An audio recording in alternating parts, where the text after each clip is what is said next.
Several years ago, I embarked on a solo journey to explore Sierra Nevada de Santa Marta in the mountains of Colombia. It was recommended to me by a couple of my good friends and avid outdoorsmen. I don't think many people know, but there are several snow-capped mountain ranges in Colombia, and they are said to be stunningly beautiful. Sierra Nevada de Santa Marta is reported to be one of them. Nature has always been a refuge for me, a place to find solace and clarity in an otherwise chaotic world. I arrived and the air was bitter cold, with every gust of wind sending an icy chill through my body.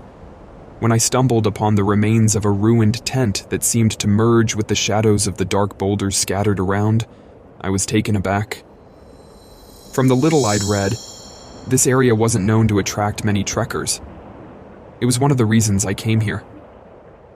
As I approached the tent, its slashed canvas and buried state instantly aroused my suspicion. The mountains were unforgiving, and I was well aware of the lurking dangers, from harsh climatic conditions to wild predators. But what could slash through a sturdy tent like that? The thought unnerved me. The tent looked like it had been abandoned in haste. Essential gear was strewn about, and a knapsack was half buried in the snow. I rummaged through it, hoping to find any sign or clue about the owner. But all I found were essentials: food, clothes, equipment, indicating the occupant hadn't willingly left. An echoing moan swept across the valley. Startled, I looked around, trying to identify its source. It wasn't any sound I was familiar with. Could it be the wind playing tricks on me? Or was it an animal, perhaps a wounded one? A thought crossed my mind. What if the owner of the tent was injured and trapped somewhere, trying to signal for help? I had to find out. Following the direction of the eerie sound, I delved deeper into the forest, each step weighed down by the thick snow beneath. Suddenly, a crunch beneath my foot stopped me in my tracks. I had stepped on something brittle. To my horror, it was bones of some sort, and they were protruding from the snow. Panicking, I unearthed the area around the bones and found a frozen body of a man.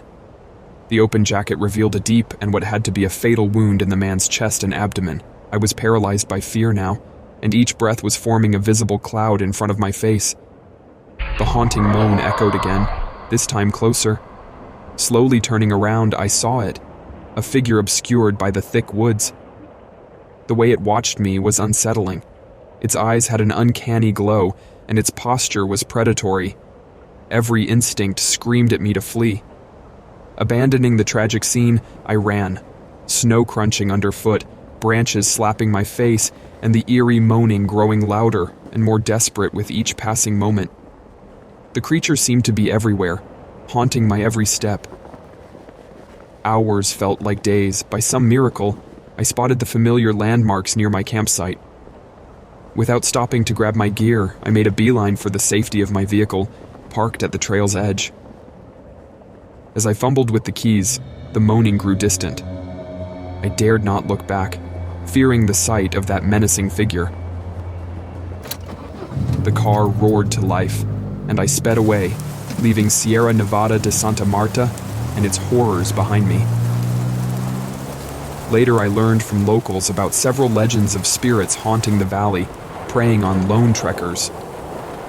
Local stories tell of El Silbón, or the Whistler, a vengeful spirit that roams the plains and mountains, whistling a distinct tune. The figure is often associated with death and misfortune. Another mythological creature from Andean folklore is La Tunda, a shapeshifter that can take the form of a loved one and lure victims into the wilderness.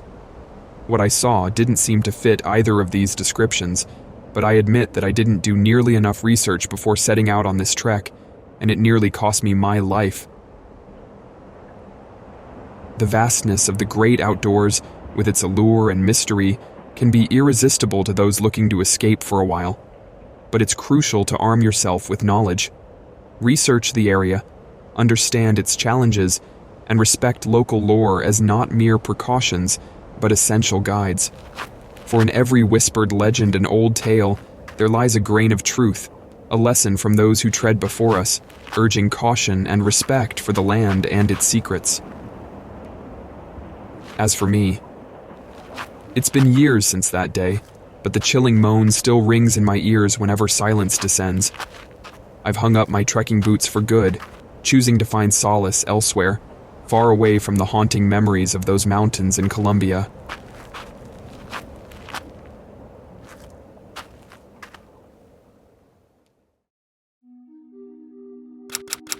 My name is Aaron, and my passion is exploring nature, especially the national parks. I have already visited all 63 in the United States and the 48 in Canada. I'm currently making my way through some of the parks in Australia, but with there being over 500 of them, I'll have to be selective. This story takes place in one of those parks. As I made my way through, every step made with my walking stick offered a profound sense of connection to the earth. But that day, my wandering took an odd turn. Entranced by a colossal tree tangled in vines, I strayed farther than intended, lured by a trail of mesmerizing azure blossoms. Clearing my path through the dense vegetation, I expected a serene pond, or maybe a sunlit clearing. Instead, an out-of-place concrete structure appeared, rising from the forest floor. I was dumbfounded and wondered how such a creation could be this deep in the wilderness. Curiosity drawing me closer, I circled it, realizing it was designed as an entrance to some underground space. The moss-coated handle suggested years of abandonment. To my astonishment, with a few strong pulls, I managed to open it slightly, letting out a ghastly scent of decay. It was dark in there, but the lack of a flashlight wasn't a hindrance because I had my phone and my trusty camera, which had a built-in flash. The light revealed concrete stairs spiraling downwards into obscurity. Sweat dripping from my brow, I finally managed to widen the door enough to enter. The magnified echoes of my steps felt chilling, almost foreboding as I made my way down the seemingly endless descent. Shivers ran down my spine the deeper I went. Every turn showed more stairs until finally, the path led to a hallway. The walls held grates, possibly for ventilation or drainage, which seemed to lead to even more profound depths. My feet dragged on and I continued taking photos to document my journey. It felt like I had covered miles when the corridor abruptly ended. No doors, no signs. A cold, unsettling thought struck me. What was the purpose of this place? Scrolling through my captured moments, the images were predominantly obscured by dust I had kicked up. But then, my heart stopped. A photo showed what seemed to be a face within one of the grates. It must be a trick of the light, surely a figment of my imagination. I tried to console myself, but as my gaze fixed on the image, the details were impossible to ignore. Sunken eyes, a twisted grin, an expression filled with agony. My breath hitched in my throat, a cold sweat drenching my back. I felt a whisper of movement near my feet. And then, the most terrifying sensation, a bony hand gripping my ankle, its grasp icy and firm. Panic surged through me, my every instinct screaming to flee. With a yank, I pulled my leg free, but the grip was relentless, like shackles trying to drag me into the abyss.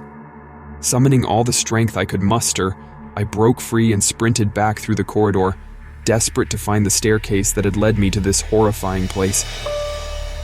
My frantic footfalls resonated through the chamber, mingling with the whispers of voices that seemed to emanate from the walls. The ascent was torturous. Every stair felt like a mountain, and the weight of dread pressed heavily on my back.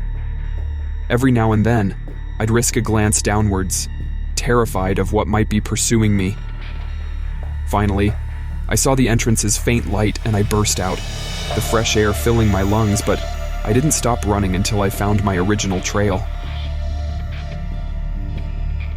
Back in the safety of the familiar, the reality of what had transpired began to set in.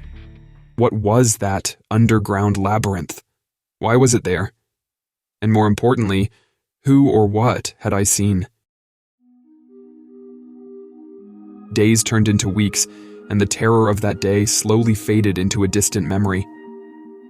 But every now and then, when I catch a fleeting shadow in the corner of my eye, I'm transported back to that eerie underground passage.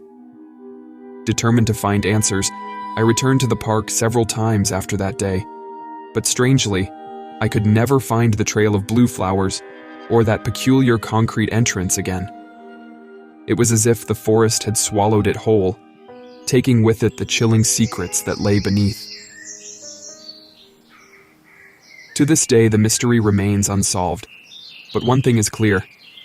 There are places in this world that hold secrets best left undiscovered. And I learned that the hard way in that park.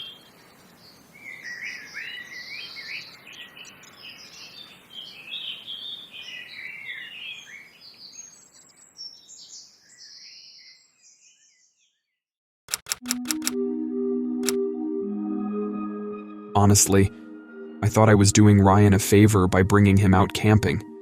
He's always so wound up about stuff, and I thought, maybe, just maybe, a couple of days in the wilderness would get him out of his head. I took my dad's gun, gave Ryan a knife, and hoped we'd have a great weekend roughing it out there in the mountains. But we hiked for quite a long time looking for a good spot to set up camp, and we both started getting a little tired. This wasn't turning out to be the relaxing time we had envisioned. As we climbed over a hill, I got my first view of the valley and spotted a cabin. I mean, I've seen cabins before, but this one seemed oddly placed, like it didn't belong there. "Check this out!" "Ha! It's someone's holiday cabin!" I exclaimed with newfound energy, always looking for the next adventure. Ryan, on the other hand, was exhausted. That guy really needs to hit the gym or something. He finally caught up, panting and looking like he'd just finished a marathon. "Want to have a poke around?" I asked. I mean, it looked empty. Why not? But Ryan, being Ryan, was hesitant. He's always thinking of the consequences. I like to dive right in. Sometimes I think he's only friends with me because I push him out of his comfort zone. We're both not from rich families, and we always bonded over our dislike for the rich kids at school. I guess that's why the cabin, which obviously belonged to someone wealthy, piqued our interest. Walking inside, I couldn't help but marvel at the room. It was huge, with fancy furniture, and even though we were in the middle of nowhere, it was surprisingly warm. The room screamed, "Rich person's getaway." I dropped my stuff on a table and went exploring. That's when I found the kitchen, and that's when things started to get weird. On one of the counters was a bunch of long hairs and dried blood. I'm sure that whoever owned this place did their fair share of hunting, but this was creepy. I called Ryan over, and as we stared at the hair and the blood, it hit me that this wasn't animal fur. This was human hair, and long, like from a woman. Ryan was saying something about leaving, but curiosity got the best of me. I convinced him to go with me upstairs to check out the rest of the place. When we got to one of the bedrooms at the end of the hall, we saw a corkboard filled with pictures of random people. There were no notes or anything to indicate who these people were, and they were definitely not family photos. This was now the second creepy scene in this place, and the last straw for Ryan. Without saying a word, he turned and went back down to the first level, and was preparing to leave with or without me. I stayed behind, plucking the pictures off the wall one at a time, looking for any clues as to who these people were. Suddenly, I heard a frantic Ryan call me to come down. The urgency in his voice triggered me to respond with haste, and I ran down to see what was happening. He stood there pointing to an empty space on the counter where we had put down our things, including my gun and his knife. Everything was gone. My mind was racing as I was trying to process the situation, but before I could take my eyes off that empty countertop, I heard the unmistakable click-clack sound of my gun coming from the back of the room. Our flight instincts kicked in, and we both ran out of that cabin without ever looking back. We didn't stop running until we were miles away, and by then, it was dark. We decided to camp out for the night and make our way back home in the morning. We barely slept, both of us on high alert, listening for any sounds. The next morning, we packed up and started our journey home. Neither of us spoke about what happened. It was like an unspoken agreement that we'd just forget about it and move on. But deep down, I knew we'd never forget that day.